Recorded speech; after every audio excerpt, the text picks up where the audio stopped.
बोलो श्री परमहंस दयाल जी महाराज की जय। बोलो श्री नंगली बिहारी भगवान की जय। हमें उम्मीद है कि आप लोग ठीक ठाक होंगे और कुछ न कुछ भजन अभ्यास ज़रूर करते होंगे। यह जीवन मिला है भजन अभ्यास करने के लिए ही। अगर इसको छोड़कर और काम में अपना जीवन का समय लगाएंगे तो कबीर साहब कहते हैं, कबीरा हरि के नाम बिन जो बात चलाएं और ते अपराधी जीव को तीन लोक नहीं ठौर। कि भगवान के नाम के बगैर, उनके स्मरण के बगैर, उनके सुमिरन के बगैर अगर फालतू चीज़ों में अपने ध्यान को आप लगाए हैं तो आप अपराधी हैं। और कबीर साहब कहते हैं ऐसे लोगों को तीन लोक नहीं ठौर, तीनों लोकों में ठिकाना मिलने वाला नहीं है। इसलिए हाथ कार बल हो चित्त यार बल हो, कर से कर्म करो विधिनाना, मन राखो जहाँ कृपा निधाना। आपको ये नहीं कहा जा रहा कि आप कुल काम छोड़कर, सारा काम छोड़कर आप भजन ही करिए।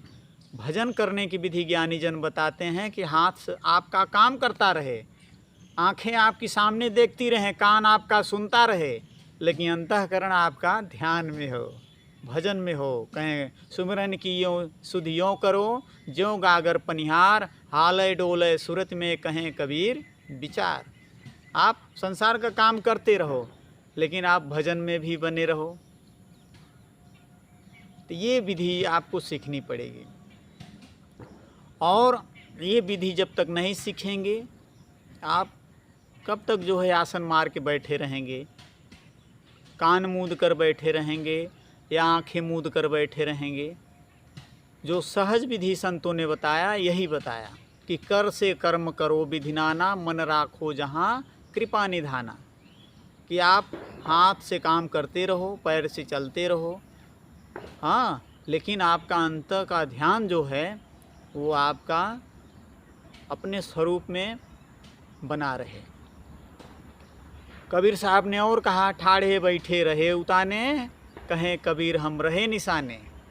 कबीर साहब कहते हैं चाहे जैसे हम खड़े रहें, चाहे जैसे हम बैठे रहें, चाहे जैसे हम लेटे रहें, अगर हमारा ध्यान जो है अपने स्वरूप में है, शब्द में है, हमारी सूरत अगर शब्द से जुड़ी हुई है तो हमारा सुमिरन भी हो रहा है, भजन भी हो रहा है और हमारा संसार का जीविकोपार्जन का काम भी हो रहा है।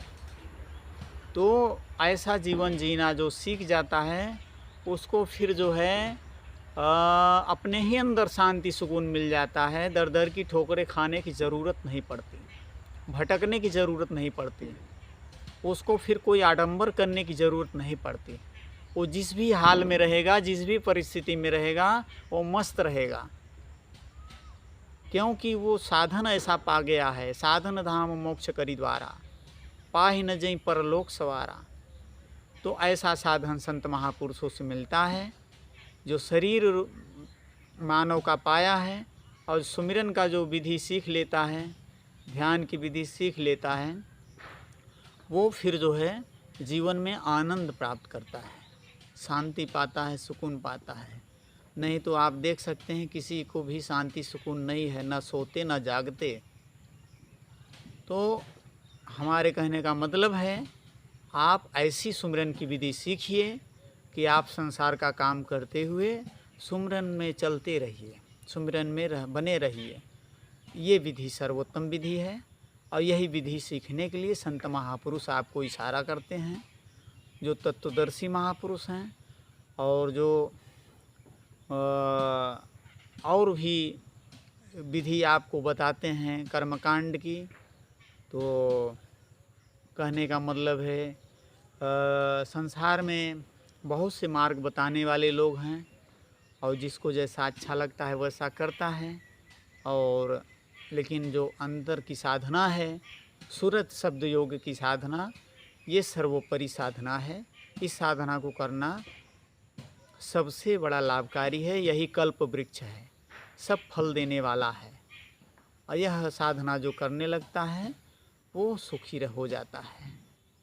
बोलो सच्चिदानंद भगवान की जय।